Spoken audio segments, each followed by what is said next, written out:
The title of the book is a literal translation of Cao Da Pei, the Hmong phrase for epilepsy, which Leah Lee, the main character of the book, suffered from.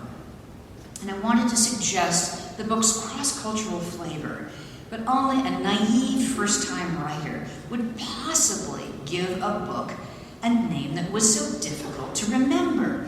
Reviewers have called it "The Spirit Hits You When You Fall Down," American spirit of violence speaking, I assume. "The Spirit Catches You and We All Fall Down." I much preferred that one. A spirit of collective empathy, I felt. But the very best was the name that was recently mentioned by an elderly friend of my in-laws who came up to me and said, "Anne, my book group has just read your book. The spirit catches you and you fall down, but then you get up." And I thought, that is American and perhaps Hmong resilience at their finest. And now, I know that most of you have read the book. In case there are any members of the Walla Walla community who are here who haven't, let me give you a kind of tweet-sized summary. Leah was the 14th child in a Hmong family who came to the United States from Laos in 1980. She was born in 1982 in Merced, California, had a seizure disorder.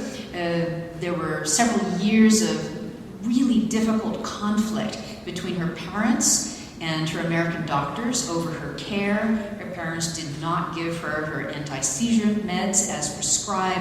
She ended up being taken away from the family, sent to an American foster home for a year, came back, had a neurological crisis, and ended up in a vegetative state. Her primary doctors were a married pair of pediatricians named Neil Ernst and Peggy Phil. I've spent so much time thinking about these people that it's really quite extraordinary to go back to the book from time to time and try to put myself in the mood that I was in way back, even before I started writing it, when I was reporting it in Merced. And although this is a talk tonight and not a reading, in the first half I'm going to sneak in 3 very short passages, because some of you may have been tempted to focus mostly on the chapters about Leah, and I'd like to draw your eyes away from her a little and turn them toward some of the things in the rest of the book that meant the most to me. So this first brief passage is from the very beginning of the book, the preface.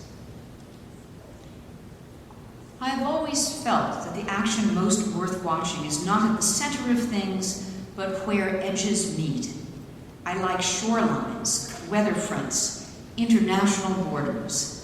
There are interesting frictions and incongruities in these places, and often if you stand at the point of tangency, you can see both sides better than if you were in the middle of either one.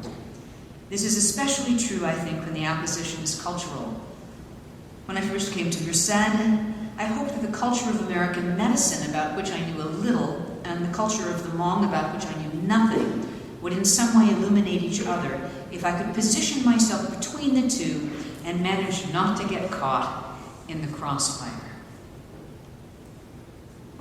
That's the essence of the book to me, and also the essence of the experience of reporting it. In the science section of the New York Times, there was a recent article on skunks that I read, and I learned the marvelous term edge species. That's a term in biology for species that like to live in places where 2 different kinds of habitat come together. A skunk is an edge species, and as soon as I read this piece, I thought, I am too, a kind of literary skunk, and proud of it. That's where I like to lurk, the places where habitats come together.